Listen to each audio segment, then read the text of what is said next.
I'm here with the newest, boldest crunch from Cheez-It, and he is riled up. Yeah! My bold, kicking flavor will pile drive those taste buds. So run for your spice. Woo! Jump on my cheddar, cause I'm gonna be jalapeno face. Wee!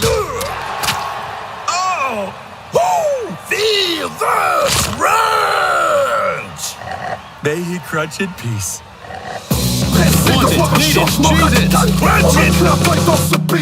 America must win. We have to win economically, we have to win militarily, and that means that we do have to win technologically.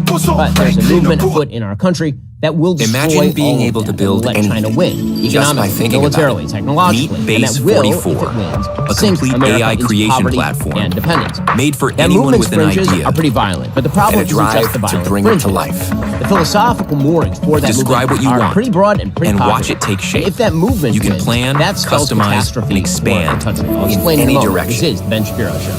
From tools built for one to ñu bari dañu jàpp ne comme que Sonko àndul ak waa ji ci affaire bi. All right, folks, so mën nañ I sax rax xam ne understand all the Diomaye àndu ci questions about artificial ñoom intelligence. pour continuer I leur understand combat there are anti serious Sonko. questions to be asked about Yaa ngi AI, dégg but it's ils ont scary, préféré but aller it's rallier Macky uncertain. Sall. We know all of that, right? I mean, we Gis nga Sonko understand bu that we are in taxoon not just a daal ni lu transition sutoon Macky economically, but a beaucoup d'entre eux revolution dañ taxaw ñu ne economically. Sonko And a trahi revolutions are le peuple typically sénégalais. not stayed and On est steady. contre They happen suddenly. la candidature and de Macky Sall. they're disquieting. Mais ñoom jàpp and nañ they ñoom Sonko create ànduñu ci unintended moo tax ils sont consequences allés and tout simplement all the rest. se ranger And en that's tout cas very dans real. ces soutiens là mais So, qu'importe ñoo xam three ils sont things libres. about AI. First, one, Mais we la réalité understand du that terrain. it's scary and uncertain. di And we don't know nekk exactly wax what's ni- going to happen next. La réalité Two, du terrain c'est là-bas aux Nations artificial Unies intelligence xam nga is Macky dafa generating an il a outsized portion wutoon of na ay economic société growth. civile am pour ñu And toog that is interroger ko happening, mooy not because li there's ci some li ñu tech wax pros who are léegi. sitting in a Mais lan room moo tax somewhere waa magically New York generating Times economic growth. It's because there is a market waa New York for Times AI, because AI makes Bi ñu ko things invité benn significantly more stake out. productive, because AI Moo makes tax things more efficient. yeneen candidat yëpp dañ leen interroger Macky dafa daw. tous les trois candidats se sont soumis au take out du New York Times. Macky Sall a décliné. par manque d'argument wala. mais fa xamul lu muy wax parce que xam lu tax parce que ñee ils ne mâchent pas leur mot bu ñu ñëwoon dinañ ko poser des questions sur la mort des martyrs parce que actuellement l'affaire bi ça est en train de faire effet aux États-Unis parce que ñoom Tounkara ak ñoom Cheikh Anne ils ont inondé les Nations Unies des photos de Macky Sall ak di ñaawteef yëpp ak camions yi sonorisation à outrance bu fa nekk avec la dame là bi jiite Sitno à Macky boobu tam sant Diallo.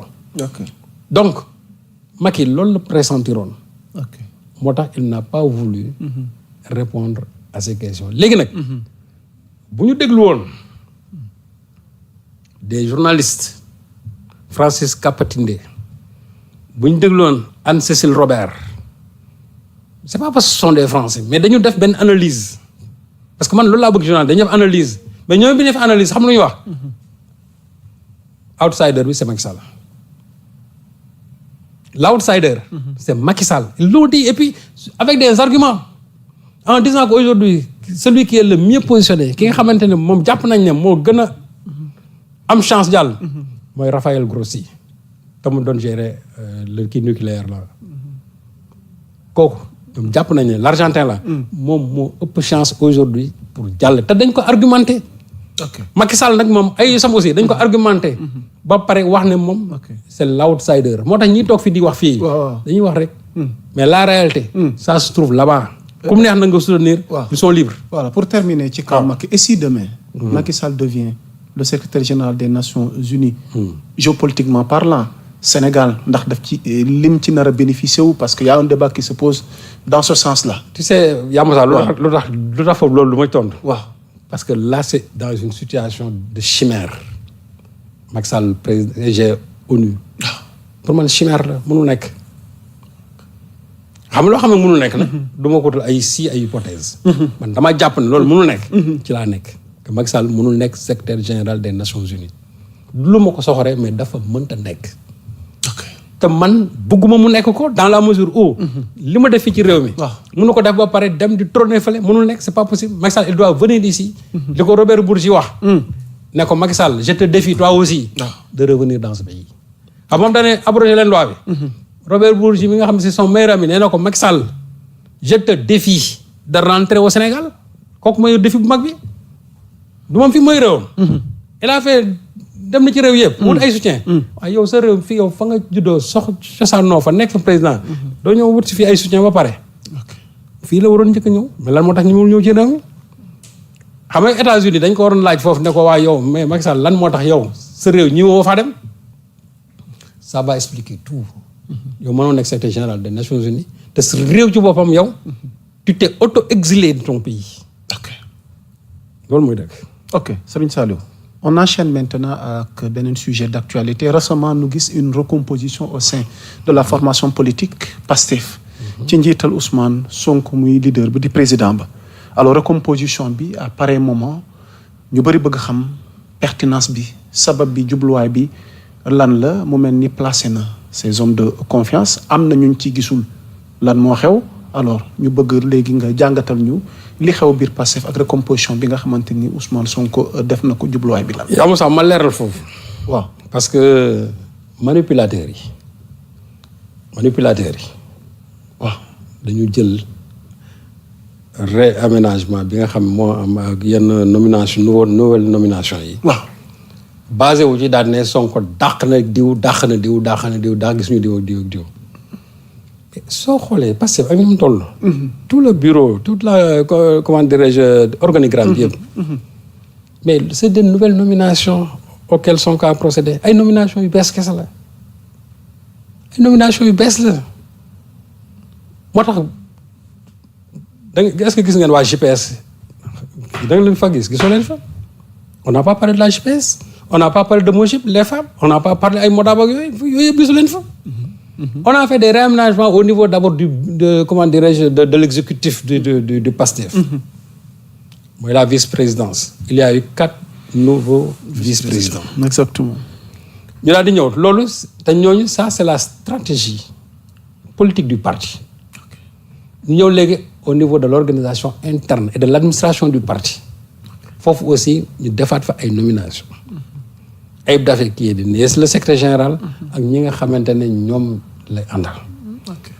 ak celui qui gère maintenant l'image et la communication du parti. Amadou Ba qui est nommé là-bas. Moncap on a mis docteur Amadou Ba. il était vice-président. Ouais. Maintenant. il est le président. mooy coordonné léegi. c'est lui le coordonnateur. Amadou Ba Babou. Amadou mi ñuy waxtaanee fii chaque jour. et qui le mérite amplement. Au niveau de la logistique, au niveau de la formation, Malick Sy là-bas, Assane Mbengue fële au niveau de la logistique. Exactement. Sonko yi loolu la comment dirais-je moom la def. yàlla ka Bassirou Kébé aussi. ñu bëri gis nañ ni. Bassirou qui a une promotion. voilà. non xamul daal non Bassirou. c'est quelqu'un boo xam ne nii quand même qui a le Pastef dans l'âme. donc jaadu na tey fi ñu ko teg. et ça c'est une réponse par rapport ak li nga xamante ne. moo xew barki dem. C'est ça la question que je voulais te poser, Serigne Saliou. Est-ce une réponse politiquement parlant? Non, c'est une réponse. Tout à titre d'illustration, cartographie bi, nouvelle tête yi ak image bi. I've been a lawyer here at Bednarz and Bednarz for 27 years. During that time, our focus has been on personal injury cases, including auto cases, trucking cases, slip and fall, and medical malpractice. So if you or a loved one have been injured by the negligence of another, whether it be on the road, in a hospital, or a place of business, give us a call or visit our website. So people keep asking us, where do you film your podcast? We shoot everything inside Riverside. I record our show in Fort. barki dem parce que bu doon am Ousmane Niang la ñu dàq bu ñëwee fii dès l'instant que ñu dàq ko ba pare ñu dàq ko ba pare fii mu am fi promotion au sein du parti. C'est la meilleure réponse politique par rapport à ce qui est arrivé au sein de l'exécutif. man de vraiment nomination yëpp bii nomination moomu ci gën neex parce que dafay faj lu bëri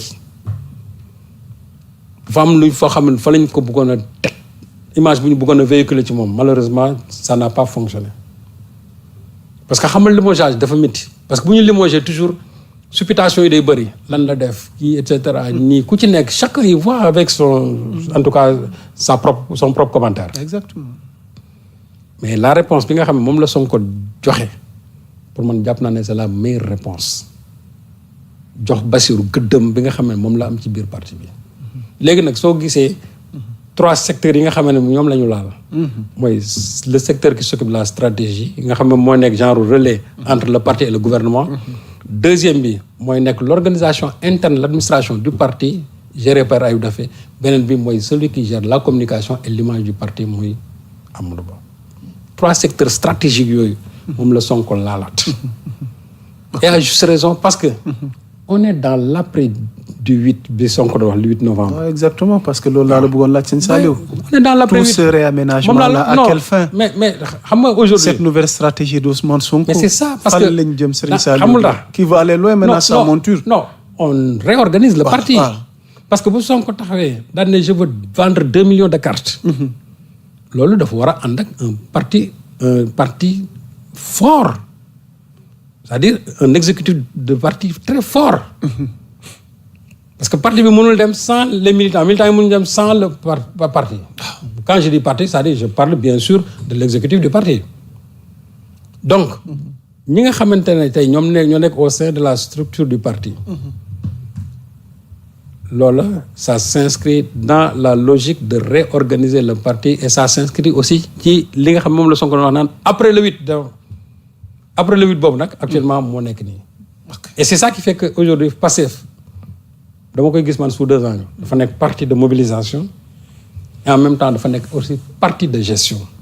Mobilisation parce que on continue à mobiliser les gens ci idéal parti bi mais parti de gestion aussi parce que lu ñu ci mën a wax aussi c'est ce parti-là qui est au pouvoir. Même su fekkante ne y a Diomaye président qui essaie de nier l'histoire mais c'est le Pastef qui est au pouvoir kenn mënu ko dindi.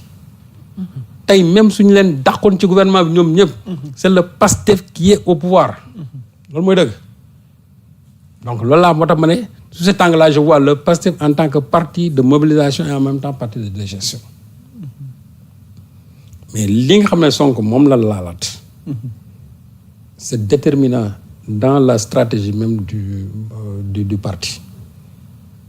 léegi nag wait and see peut-être qu'il y aura encore d'autres réorganisations. parce que déjà il y a le congrès bi nga xamante ni c'est déjà annoncé mi ngi sunu. bien sûr léegi nag bala ñu def ci congrès bi nag il faut ñu defaraat parti bi aussi. et à juste raison. voilà à juste raison. ok sëñ Saliou boo nu ko mayee dañuy bëgg a jàll nag ci beneen actualité bu suscité diggante barki démb ak tey polémique yu dul jeex la sortie de Ndeye Khady audio yi ñuy dégg.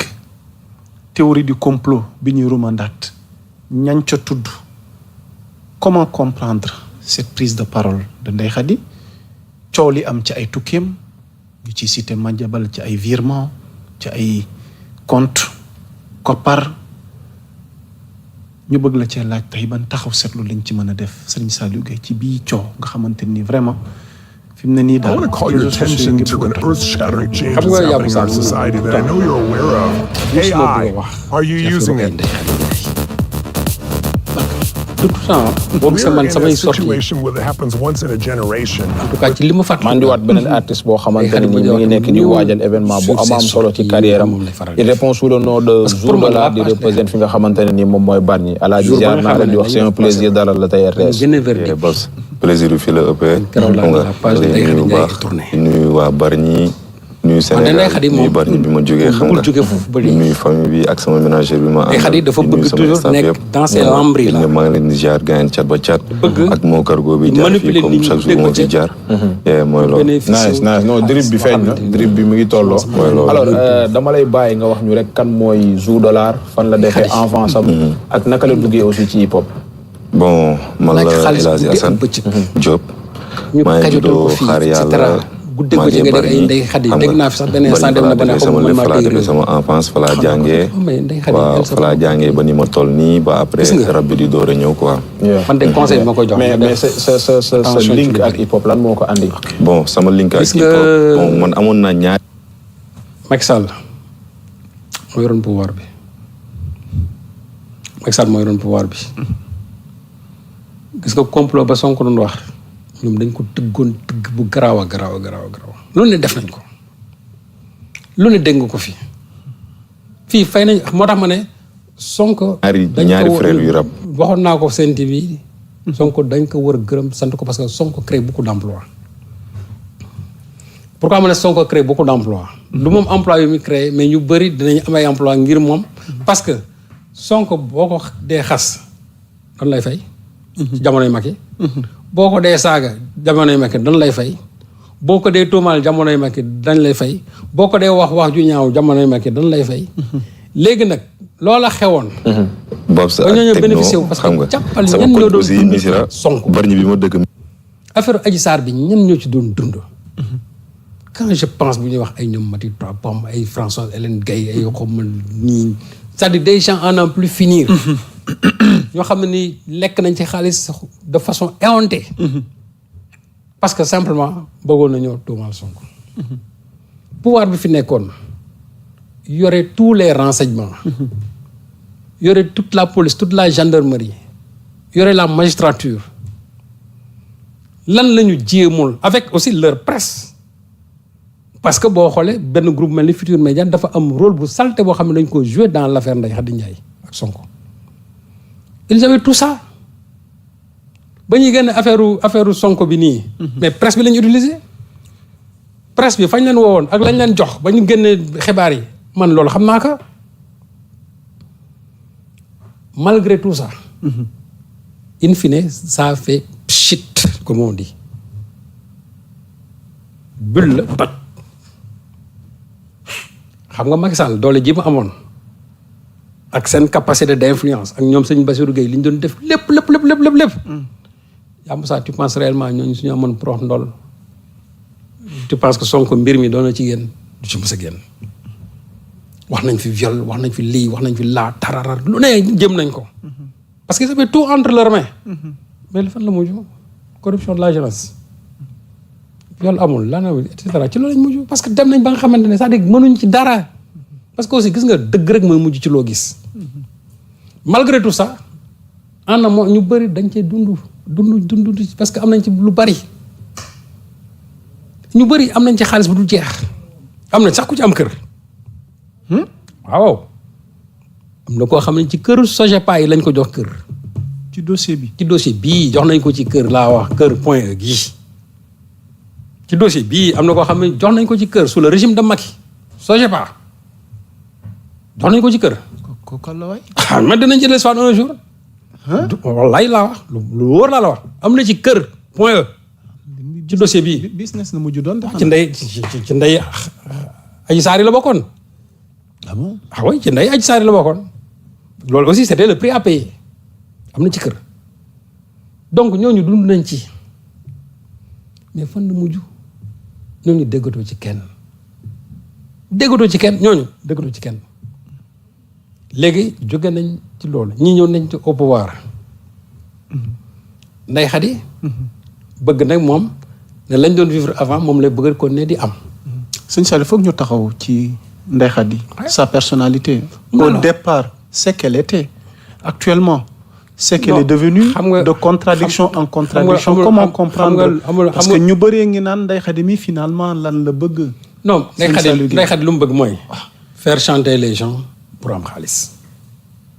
parce que Ndeye Khady bu commencé di lëkkaloo ak ñoom ay Madiambal Diagne des gens yoo xam nañ c'est des ennemis déclarés. kon loolu lu am la.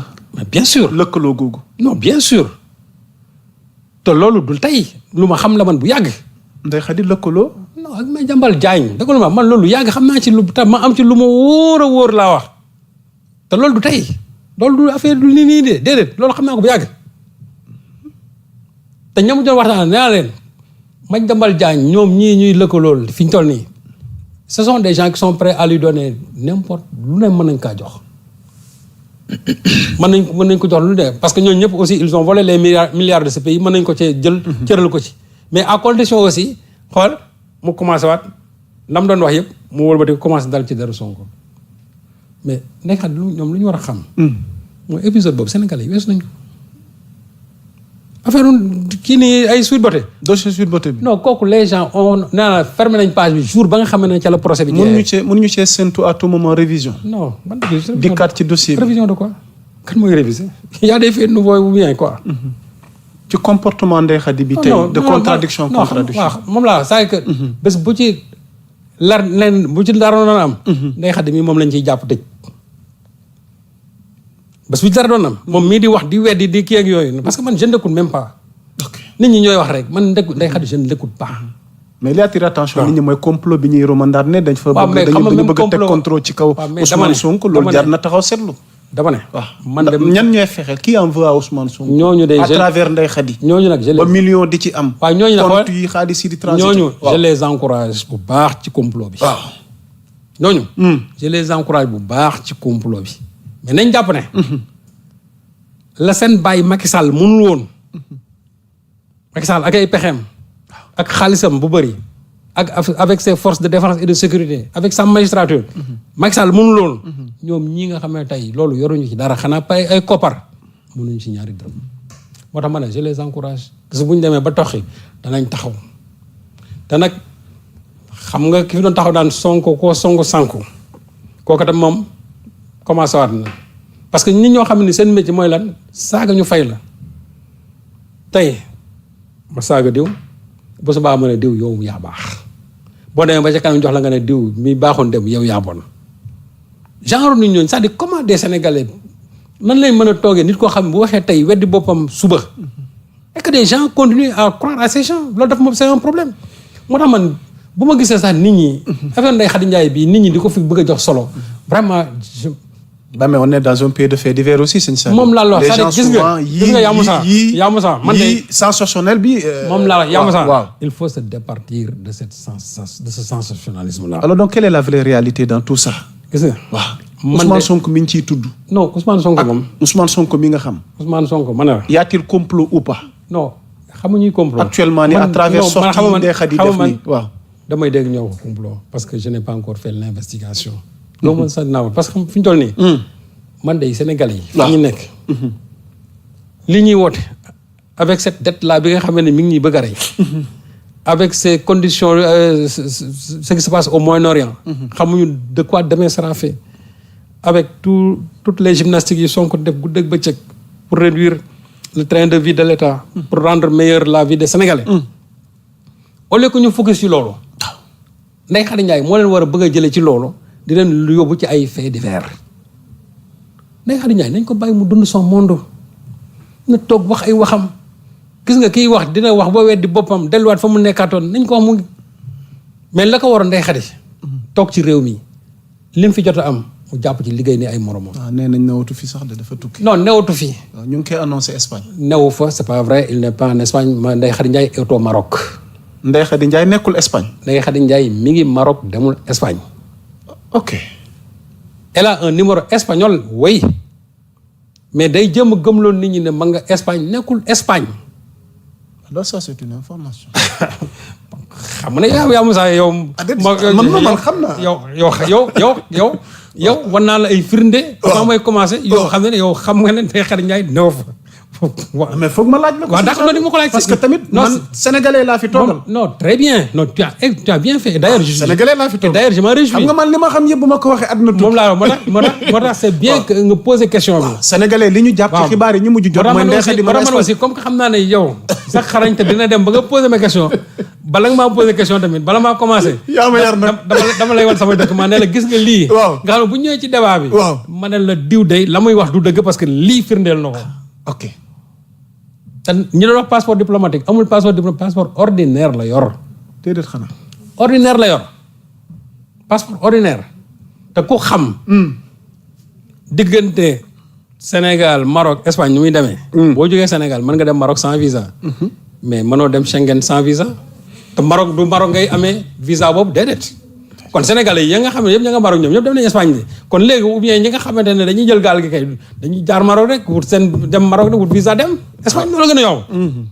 donc que les gens nit ñi buñ jàpp nañ jàpp loolu Ndeye Khady Ndiaye am passeport diplomatique Ndeye Khady Ndiaye nekkul Espagne mi ngi biir Maroc. waaw nekk fa nag ci laajub xaalis bu métti waaw. son rapport avec l'argent. non moom laa parce que c'est le débat qui revient tout le temps. moom laa la wax c'est-à-dire que nit ku doyluwul parce que quand ba ma dégloo sama xarit Mame Pathé mu ne lañ ko fi joxoon xaalis presque. boo compté ci Mame Pathé sax laa bëgg a dikk Mame Pathé man mi ma xam. fréquenté ko ci peu de temps li mu wax. li xel nangu la. xam nga Mame Pathé waaw Mame Pathé ñu ngi koy nuyuwaale de passage. Mame Pathé xolam bu baax moo koy rey. Mame Pathé. xolam bu baax. moo koy rey. parce que Mame Pathé lii muy wax nii man lu ma xamoon bu yàgg ndimbal li nga xamante ne ñoom sax ko nag mu jaar ci loxoom man lu ma xamoon bu yàgg tam Mame Pathé waxu xaalis bu tax biñ ko jox. bañ ko jox. nga xam ne dans un premier temps c'était presque un jet de 55 millions loolu lépp man xam na.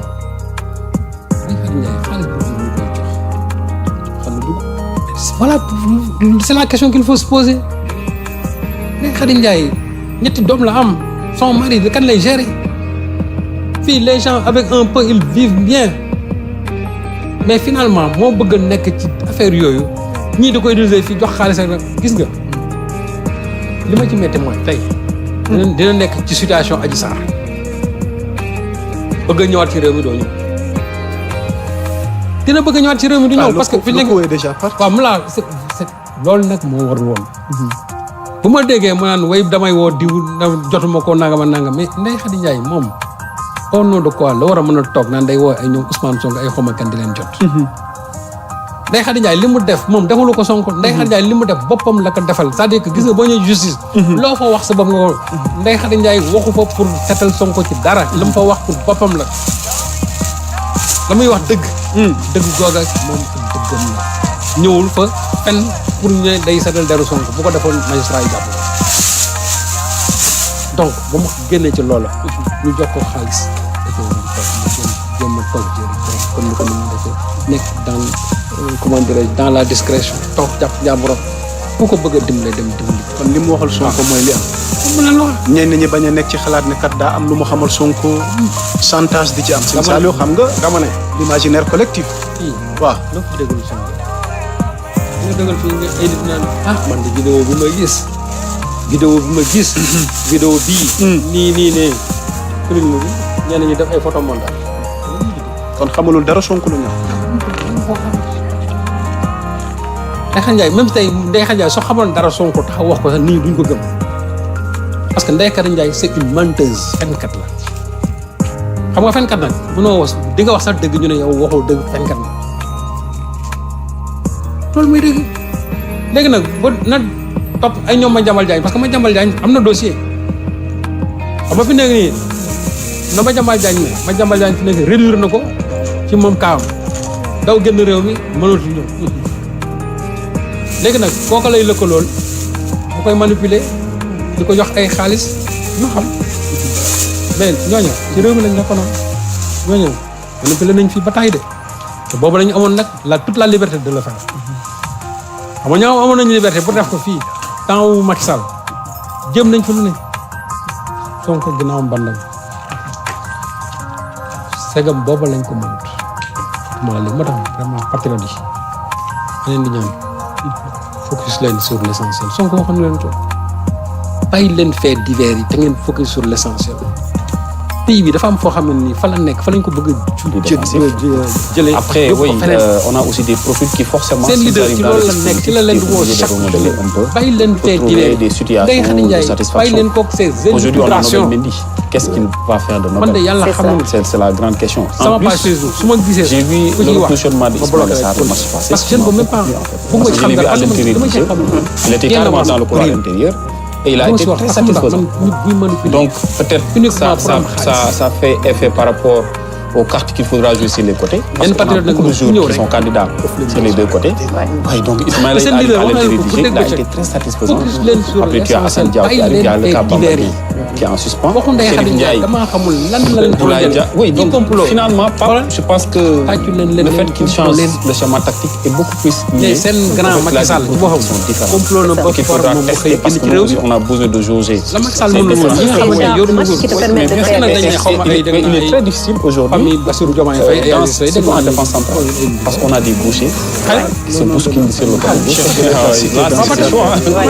Donc il y a 1000 équations qui se posent et je pense que peut-être le fait de changer le schéma va lui permettre. moo gis ba gis ne Bassirou waa kër mi ngi ci waaw man dina am lu ma ci wax nag bu loolu na amee moom xam ne kon bàyyi problème de pape actuellement. Parce que Amongal de Dieu n'a jamais mis. Et lui, à partir de jeudi, il ne va plus dormir. Parce qu'il sera dans la confection de sa liste. Je préfère avoir cette intermis-là que de me gratter les méninges pour aller sur c'est ça, exactement. Il y a à boire et à manger dans cette équipe-là. Et ça, il faut effectivement féliciter la vision du Sénégal. De la qualité de l'inscription. À quel point d'une vision, la formation des formations. Ça permet effectivement aujourd'hui des encadrés qui ont mis effectivement ces formateurs dans d'excellentes conditions pour leur permettre de travailler. Et ce travail-là qui fait qu'aujourd'hui, les gens se disent premièrement. Et deuxièmement, les États aujourd'hui sont en train un garçon comme Brahma Mbaye, il a 17 ans, il a 10 ans, il a 15 ans de carrière devant.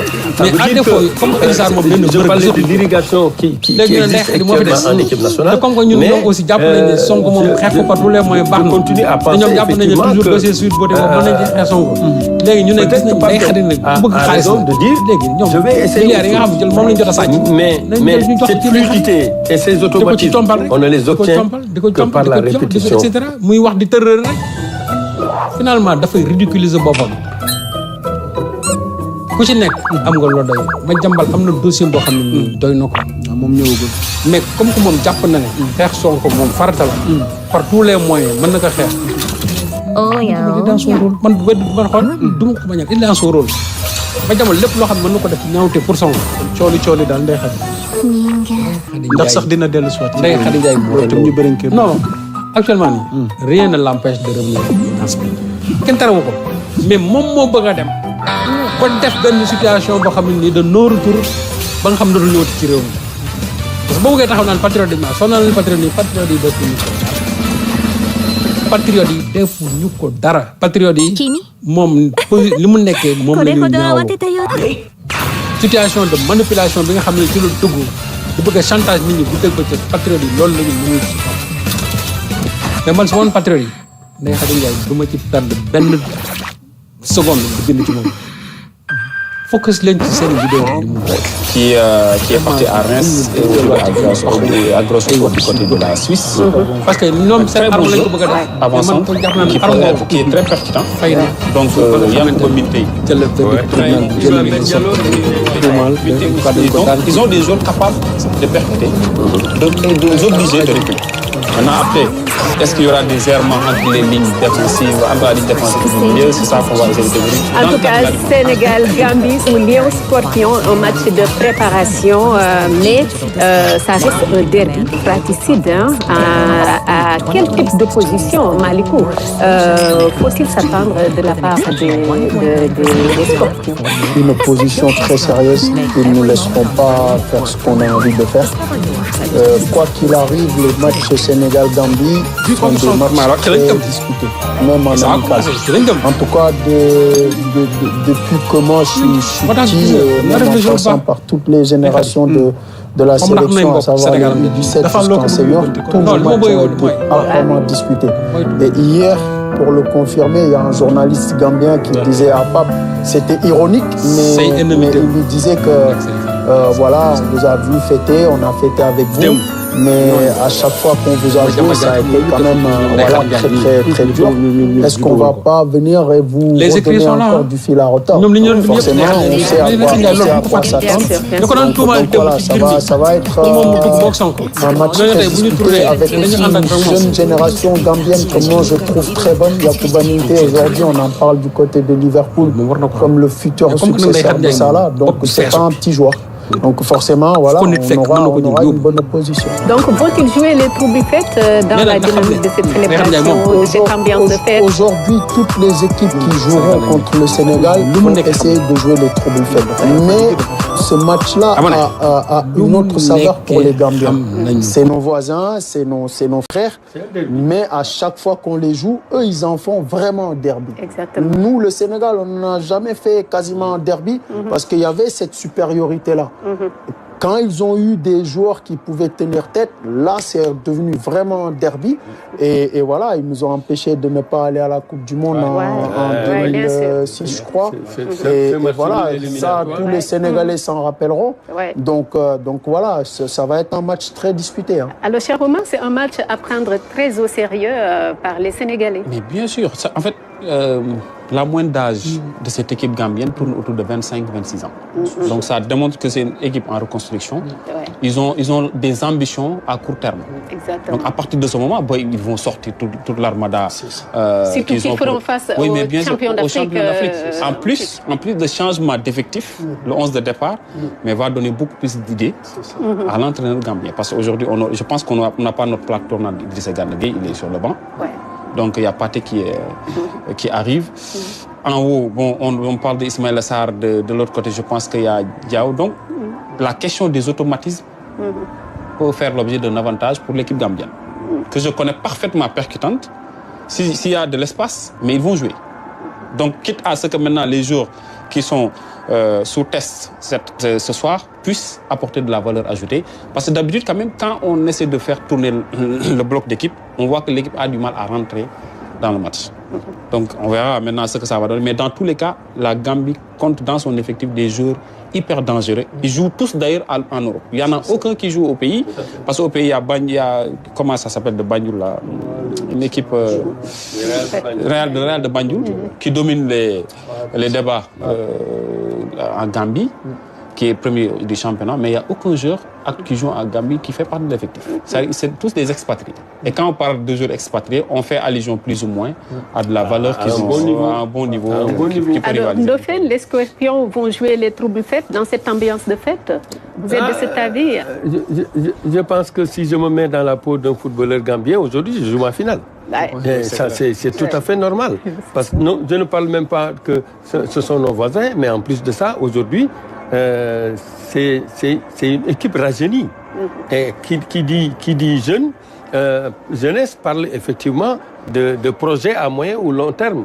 Ce qui m'inquiétait, je vais le répéter, c'est qu'il va y avoir un manque d'automatisme. Ça, c'est clair, net et précis.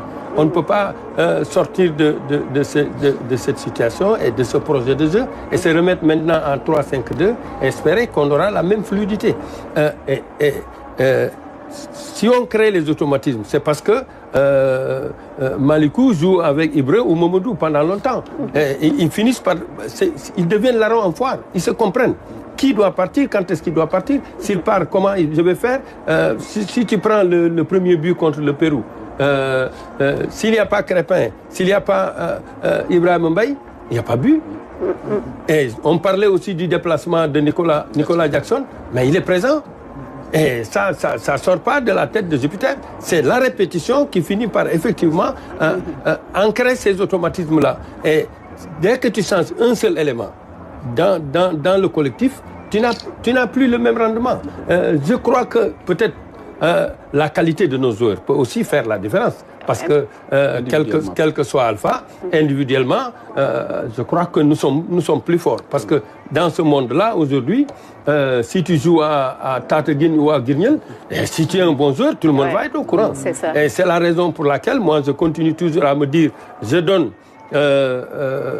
un accord favorable à Pape, en espérant effectivement que, bon, il a travaillé pendant ce laps de temps-là et qu'il est parvenu peut-être à asseoir clairement ce projet de jeu et que ça va permettre effectivement de donner une autre alternative à tout ce que nous sommes en train de faire. Alors Malikou, on a parlé justement des forces de l'équipe gambienne. Aujourd'hui, quelles sont les chances du Sénégal dans cette confrontation? Déjà l'expérience du très haut niveau. Aujourd'hui, c'est pour ça, en fait, je parlais tout à l'heure de ce débat de système et de dispositif. Parce qu'aujourd'hui, honnêtement, avant la CAN, on parlait par exemple de Mamadou Sarr. Mais pour nous qui suivons le championnat de France, avant, on savait que Mamadou Sarr était un cadre de Strasbourg et était un très bon joueur. Moi, je ne me faisais pas de soucis qu'on perde un défenseur central et que ce petit-là rentre. Et il l'a montré, il l'a démontré. Donc pour moi, aujourd'hui, oui, notre force, ce sera l'expérience du très haut niveau que nos joueurs ont connu et continuent à connaître aujourd'hui qui fera la différence. Parce que oui, les joueurs gambiens, un joueur qui joue dans le championnat suisse et un joueur qui joue dans le championnat anglais, voilà le rythme déjà, le rythme des matchs, la répétition des efforts n'est pas les mêmes que dans le championnat suisse. Certes, c'est deux professionnels, mais ce n'est pas les mêmes métiers quasiment, on va dire. Donc c'est là aussi, c'est sur ça, je pense que le Sénégal excelle aujourd'hui par rapport à son groupe. On a des joueurs de très haut niveau et ce n'est pas que dans le papier, c'est dans les faits. Quand on joue un match, on est capable de monter le curseur quand on veut. On est capable aussi de le faire descendre quand on veut. Et ça, c'est la force des grandes équipes qu'on a acquis de par l'expérience aussi. Alors, cher Omar, le Sénégal pourra faire alors la différence à partir de son expérience. On a des joueurs de classe mondiale, comme Pape vient de dire. Les joueurs que nous avons jouent pratiquement les premiers rôles en club. Donc, et puis, le plus important, c'est qu'il y a la bataille rude la concurrence au niveau de tous les postes. Exactement. Qui fera que chaque joueur voudra rendre une copie propre. Donc à partir de là, oui, c'est un couteau à double tranchant. Lancer des joueurs qui viennent d'arriver, mais offre une opportunité à ces joueurs qui sont de potentiels candidats pour la liste du mondial. Exactement. Après, donc, chacun d'eux va arriver avec beaucoup de motivation, en quelque sorte. Parce que je prends le cas de Nobel Mendy, moi, je suis heureux de le voir. J'avais envie vraiment de le découvrir en équipe nationale pour voir ce qu'il va nous amener. Le cas de Yevan, la question aussi du deuxième gardien s'est posée, naturellement. Yevan, à mon avis, il n'a pas totalement le temps qu'on peut attendre de lui pour l'observer à la base. Donc, aujourd'hui, il est titulaire face à son public. On verra ce qu'il va nous apporter. Il y en a même des Sénégalais qui disent au regard des serviettes, il faut le mettre titulaire. mais à mon avis, c'est autre chose. C'est pas une condition valable. Il faut le tester parce que dans la hiérarchie des gardiens, je vois que oui, on a Edou qui, à mon avis, a un peu d'avance par rapport aux 12. Ça, c'est vrai. Ce fossé-là, il faut qu'on essaie de le régler par rapport à la hiérarchie. Et il nous a rejoint, lui, c'est l'œil du technicien. Badara Sarr, bonsoir. Merci d'être venu. Bonsoir, Koumba. Alors, bonsoir aussi à tous les collègues qui sont là. Merci. Je sais que vous avez suivi une partie de la cérémonie de présentation du trophée avec le capitaine Khalidou Koulibaly qui a brandi le trophée devant des milliers de supporters au stade Abdoulaye Wade de Diamniadio. Et là, c'est après les festivités, nous plongeons dans le terrain. On l'a déjà fait avec les autres consultants. Sénégal-Gambie, un derby fratricide. Un derby, cela veut tout dire, Badara. Oui, je pense que c'est un derby, mais peut-être le contexte est différent parce que ce n'est pas un match de compétition. Amical. C'est un match amical, donc c'est un peu la Sénégambie, quoi. À mon avis, que les Gambiens ne vont pas jouer amicalement. Oui, c'est sûr, parce que les Gambiens de tout le temps, c'est des équipes, ils ont toujours amené une équipe très coriace, surtout devant le Sénégal, parce qu'il y a une certaine rivalité, parce que la Gambie, c'est à l'intérieur du Sénégal. Mais je pense que c'est ce qu'on recherche aussi. Le Sénégal, c'est ce que le Sénégal est en train de rechercher par rapport à ce match-là. Parce que si le Sénégal a snobé, entre guillemets, l'Argentine pour prendre la Gambie, il y a peut-être la raison de la parole déjà donnée, donc le respect de la parole donnée, mais le respect aussi de l'adversaire qui peut nous amener quelque chose, mais surtout aussi le fait que on puisse vraiment, parce qu'il n'y a plus beaucoup de temps d'ici la Coupe du Monde, donc qu'on puisse vraiment faire une communion entre cette équipe-là et son public. Je pense que c'est très important. Surtout qu'il y a dans cette équipe, il y a beaucoup de jeunes qui n'ont pas encore joué ici au Sénégal. C'est le cas d'Ibrahim Mbaye, de Mamadou Sarr, de Mamadou Diakhon. Et là, vous me donnez la transition pour justement vous présenter le 11 de départ avec Yevan Diouf, Abdoulaye Seck, Mamadou Sarr, Nobel Mendy, Krépin Diatta, El Hadj Malick Diouf, Habib Diarra Pathé Ciss, Ismaïla Sarr, Assane Diao et Chérif Ndiaye. Est-ce qu'une telle compo peut contenir la fougue de jeunesse des Scorpions? Non, je pense que nous avons une équipe beaucoup plus jeune que celle de la Gambie. Donc, je ne parlerai pas de contenir la fougue de la Gambie, mais on aura, parce que nous sommes des nous jouons ce match-là en tant que favori. Exactement. Donc, et champion d'Afrique. Et champion d'Afrique. Donc je me dis que c'est une bonne équipe dans la composition de départ, avec effectivement, je pense, on en a parlé tout à l'heure, une disposition en 3-4-3. Donc, parce que là, en attaque, on a Diao, Chérif Ndiaye, Ismaël Sarr, et puis un milieu à 4 sûrement, avec des pistons, quoi. Crépin et El Hadj Malick Diouf, avec une défense à 3. Donc, à mon avis, c'est bien, par exemple, de varier, parce qu'on va dans une compétition... Ah, ça a fait débat sur le plateau. Non, c'est vrai, c'est sûr. C'est sûr qu'il y en a en tout cas, Doyen Dauphin n'est pas d'accord. Je sais, lui, il est pour la continuité. Voilà, exactement. Et il a donné ses raisons aussi. Vraiment essayer de performer par rapport à un système, par rapport au profil de joueurs dont on dispose. Exactement. Mais dans une compétition pareille, je pense qu'il est important aussi de peut-être avoir d'autres flèches à notre arc, mais surtout de pouvoir vraiment essayer d'autres systèmes, parce qu'on ne sait jamais. Là, on voit qu'il y a beaucoup d'équipes qui jouent maintenant, même en 4-2-4, on l'a vu avec la France contre le Brésil. Donc, à mon avis, c'est important d'essayer des choses, de voir aussi les combinaisons, de voir la complémentarité entre certains jours, mais surtout de faire de sorte que tous ces jours-là puissent jouer. Parce que si on avait maintenu une défense à 4, peut-être on aurait eu Ablaye Seck et Mamadou Sarr, Nobel Mendy serait obligé d'attendre. Mais là, je pense que ces combinaisons-là aussi peuvent vraiment être des tests. Parce qu'on ne peut pas faire des tests là lors de la Coupe du Monde. Exactement. Mais avant cette compétition-là... Les matchs amicaux servent à ça. Voilà, servent à ça. Parce que déjà, il peut-être restera 1 ou 2 matchs d'ici la Coupe du Monde. Sur ce match-là, je pense que Pape Thiaw va partir avec ses certitudes, avec vraiment les joueurs dont il dispose, avec le système qu'il veut faire. Mais quand même, je pense que c'est important d'essayer quelque chose et puis d'essayer de vraiment... faire de sorte que ce système-là, qu'on puisse vraiment le maîtriser à perfection. Alors, Malikou, le Sénégal est, on le sait tous, maintenant l'équipe à battre sur le continent. Alors, quel compartiment Pape Thiaw devra-t-il, comment ça s'appelle, peaufiner pour permettre à son équipe d'exister ce soir face à la Gambie? Non, je pense que peaufiner est un grand mot, parce qu'aujourd'hui, je pense que quand on sort de cette CAN-là dans le jeu, moi, c'est ce qui m'a le plus impressionné, c'est notre niveau technique.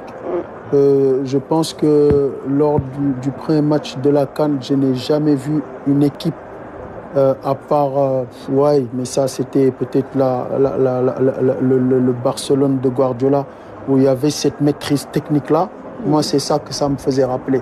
Le premier match du Sénégal, mais techniquement, c'était hors pair. Et ça, on a réussi à le répéter pendant toute la CAN. Maintenant, voilà, il y a eu un bémol dans cette production-là. C'était au niveau du réalisme.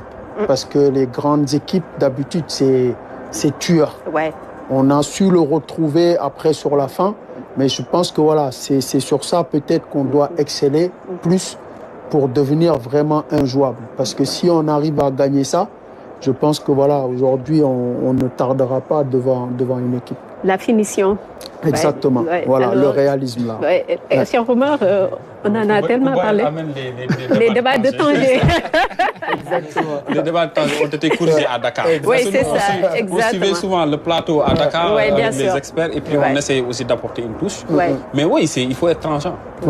Donc la question qui se pose aujourd'hui, c'est il y a Bamba Dieng qui est en feu dans son club en termes de ratio de but. Mais ce garçon, il mérite sa convocation. Donc, ça veut dire qu'il y a une concurrence directe qui s'ouvre entre Bamba et Nicolas Jackson. Maintenant, à votre avis, il devrait démarrer pour ça? Bon, oui, mais pourquoi pas? En tout cas, on n'allait pas critiquer pas parce qu'il a fait démarrer Bamba Dieng. Je pense que parce que dans la continuité, les formes du moment comptent dans les tablettes de l'entraîneur pour qu'il puisse mettre un joueur. Donc, j'ai dit qu'il y a une concurrence directe entre Bamba Dieng et Nicolas Jackson. Et le joueur qui... Chérif aussi, Bon, Chérif un peu court par rapport aux statistiques, je dirais.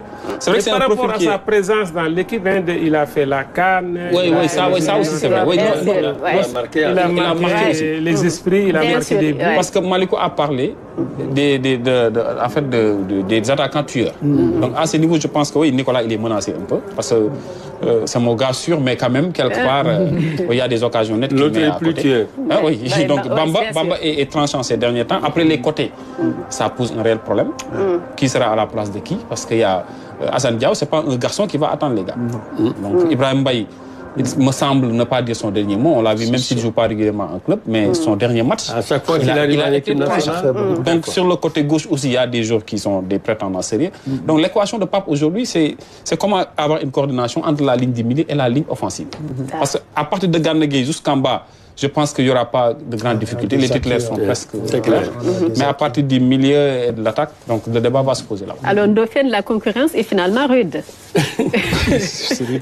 J'étais en train de dire, bon, merci à nos formateurs, parce que c'est peut-être par leur travail que nous récoltons aujourd'hui les fruits. C'est ça. Cette récolte-là est très bonne.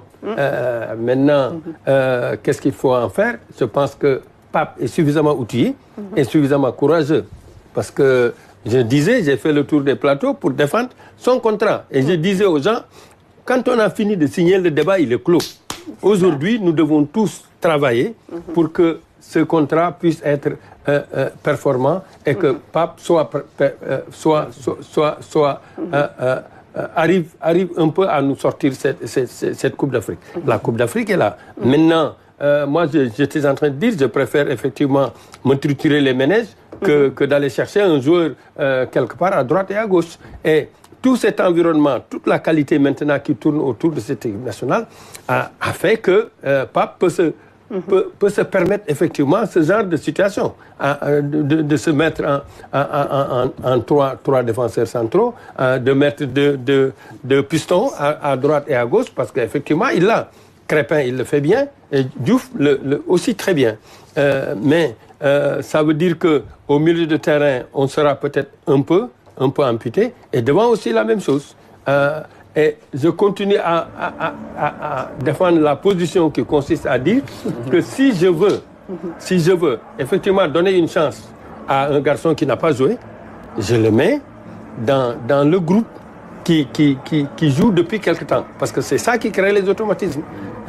À mettre aujourd'hui trois arrêts centraux, à mon avis, bien que ce soit la Gambie, je respecte beaucoup l'équipe de la Gambie, parce que la dernière fois qu'on s'est rencontrés, c'est un match nul éliminatoire qui nous a fait. Donc ça veut dire aujourd'hui que nous devons les jouer. Peut-être que Pape a vu l'équipe de la Gambie.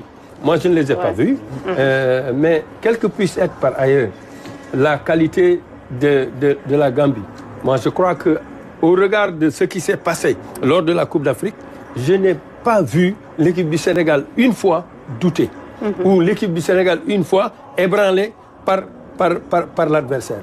On a joué le Maroc, on a joué l'Égypte, etc., mais à chaque fois, on est parvenu effectivement à asseoir notre jeu. Moi, j'étais pour que l'on continue dans cette direction, même si tu changes quelques hommes, parce que à Paris, on a changé les hommes, mais nous sommes restés dans le jeu. Alors, Dauphin, vous l'avez dit, vous n'avez pas vu l'équipe de la Gambie jouer, mais on peut être à peu près sûr qu'ils vont venir avec un bloc bas. Maintenant, qu'est-ce qu'il faudrait faire, Badara, pour justement, quels sont les secteurs clés pour débloquer ce bloc bas qu'il risque de nous proposer? Oui, s'il y a un cas de bloc bas, je pense qu'actuellement, le Sénégal a l'habitude de jouer contre ses adversaires-là. Ouais. Donc, même contre le Pérou, le match passé, je pense que le Pérou, à un moment donné, pas un bloc médian bas, mais avec une densité entre les lignes. Donc, ce qui nous a vraiment causé beaucoup de problèmes en début de partie, surtout pour les sorties de balles. Donc, parce qu'ils ont mis 2 avant-centres qui nous ont vraiment créé beaucoup de problèmes, parce qu'effectivement, nous, on a l'habitude de passer dans l'axe pour les sorties de balles, les premières passes, après essayer de jouer sur les côtés.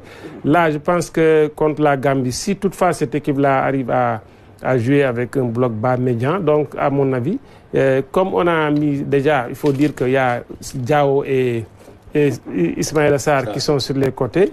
Ils sont épaulés aussi par El Hadji Malick Diouf et Crépin Diatta.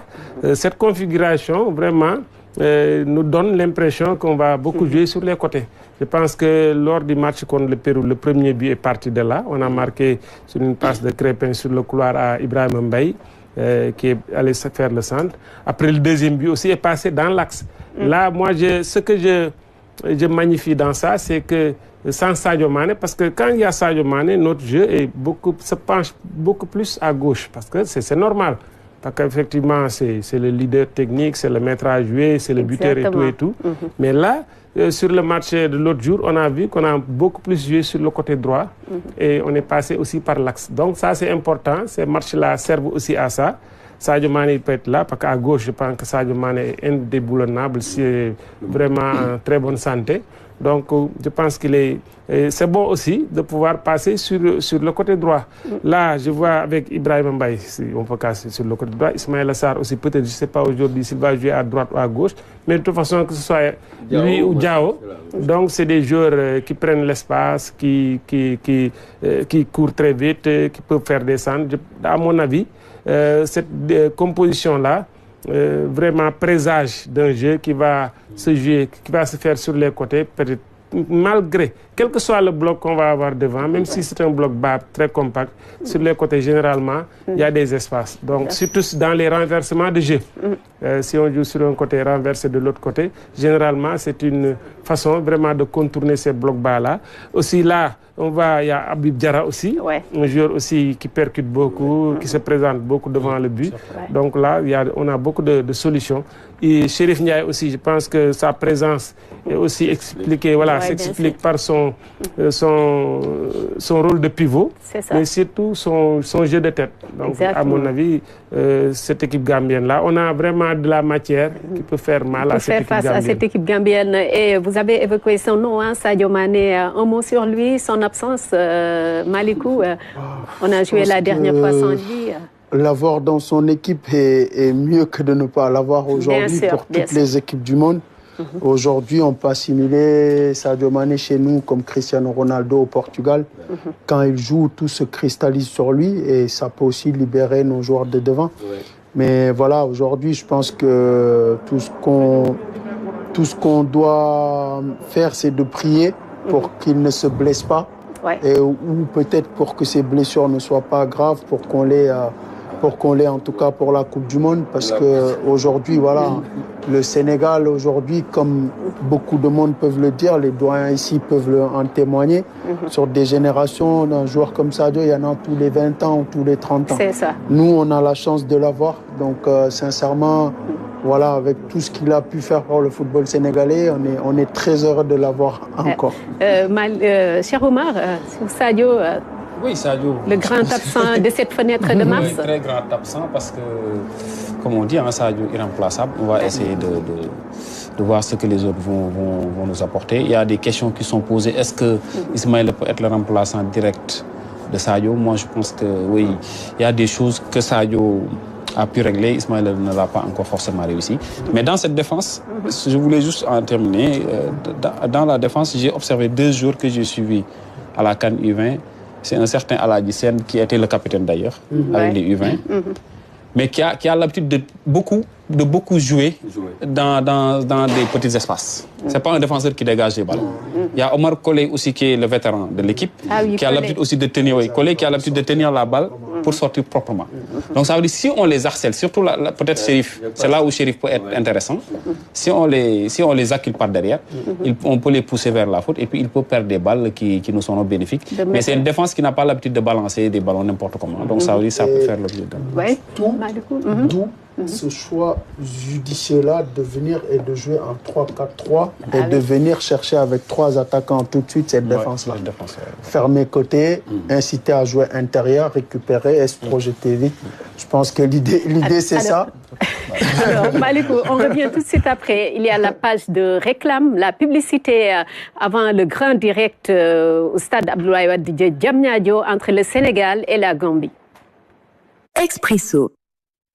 Bismillah ci xibaaru tey ana ñu bokk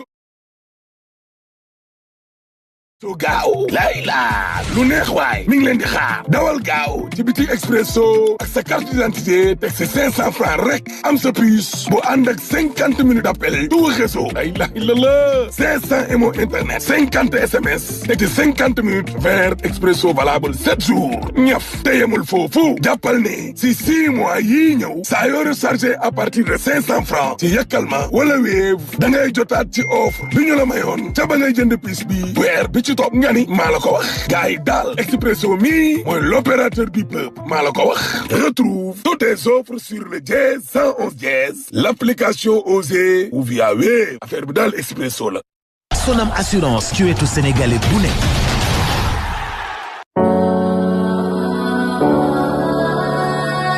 Tout au long de cette Coupe d'Afrique, le groupe Sonam a accompagné les Lions du Sénégal en tant qu'assureur officiel. Assurer, c'est protéger. Protéger, c'est permettre de se dépasser. Sereins, confiants et unis, les Lions ont écrit l'histoire. Champions d'Afrique, félicitations aux Lions du Sénégal. Le groupe Sonam, fier d'avoir contribué à cette victoire. Nous disons encore merci à la Sonam, notre assureur national. Ñu ngi jaajëfal Sonam Assurance, suñu assureur national. Le groupe Sonam, assureur officiel des Lions du Sénégal.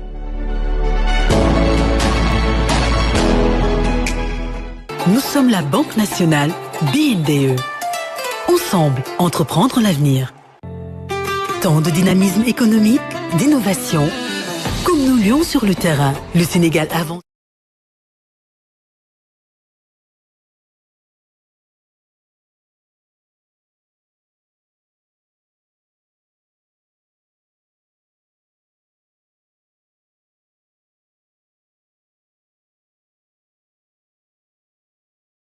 Manager, for crying out loud. All right, no holding back. Firepower! Open! No wonder the entire ARC has been looking forward to this.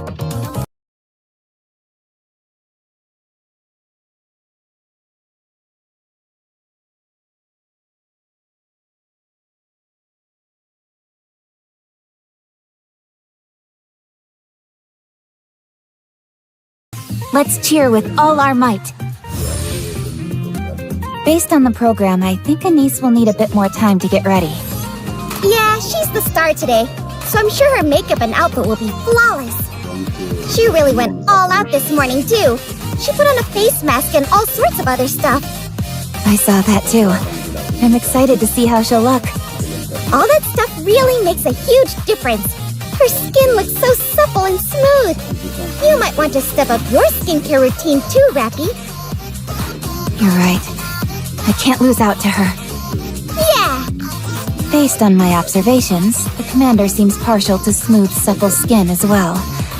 Another reason for me to learn more about skincare. Soon enough, we'll be changing our name from the Counters to the Three Gorgeous Musketeers.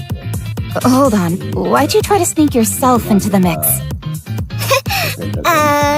Anyway, killing time without Anise is boring. Why don't we check the global popularity poll results? Sure. I'm curious too. We can handle this part ourselves, so let's do it. This is the 4th time we've held this contest. A big thank you to everyone for participating this time around too. If I had to pick, I'd like Neon or Anise to get first place. Didn't you take the crown last time, Rappy? I certainly did. I was thrilled. I want to feel that joy too. All right, let's check the rankings now. Here we go!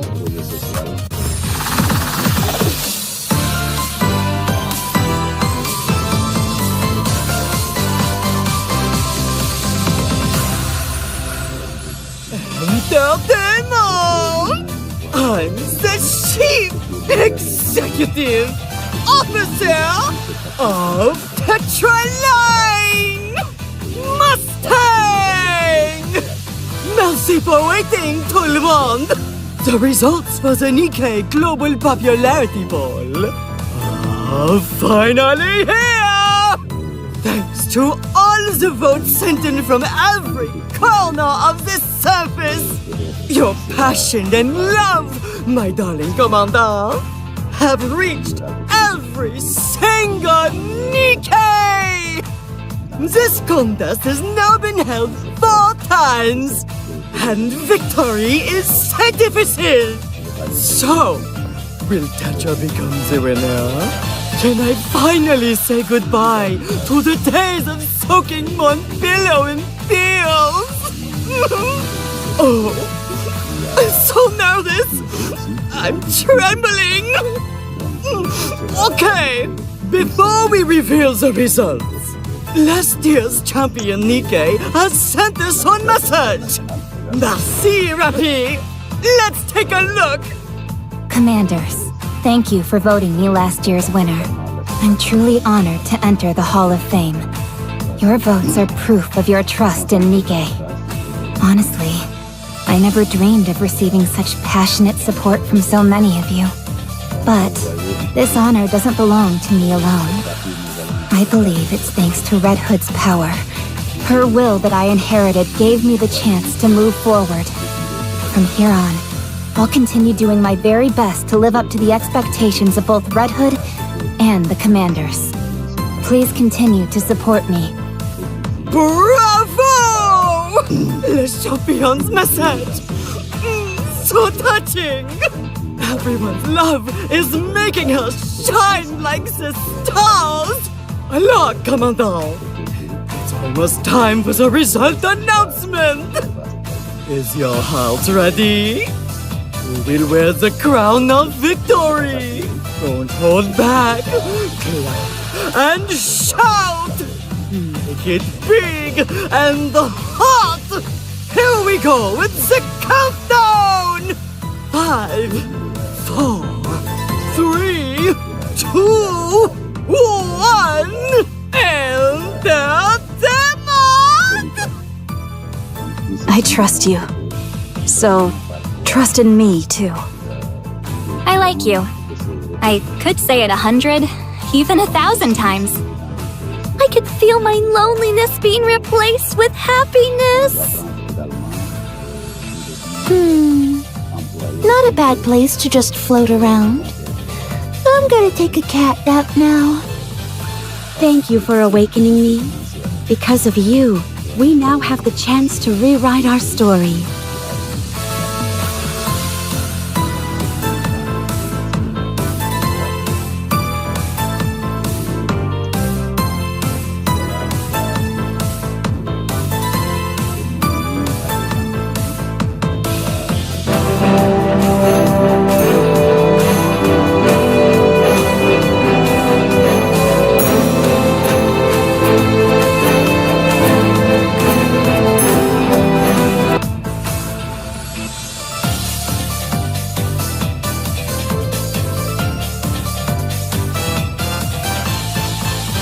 Please see important safety information and indication at 340.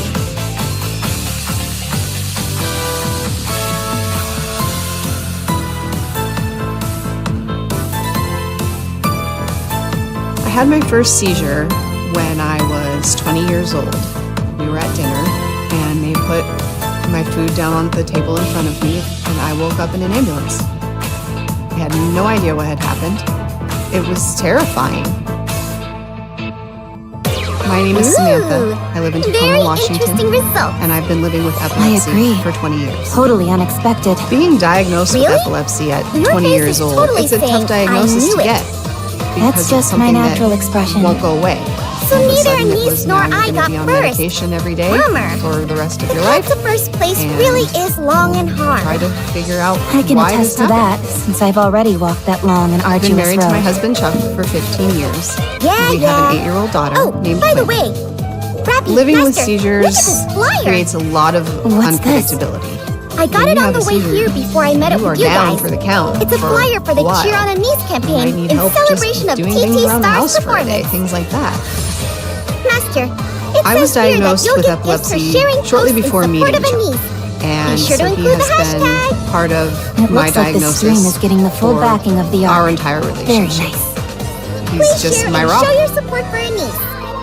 Quinn Firepower, asks a lot of questions about everything. What's I think she that code worries at the a lot, bottom of so the we are flyer? very open with her. Huh?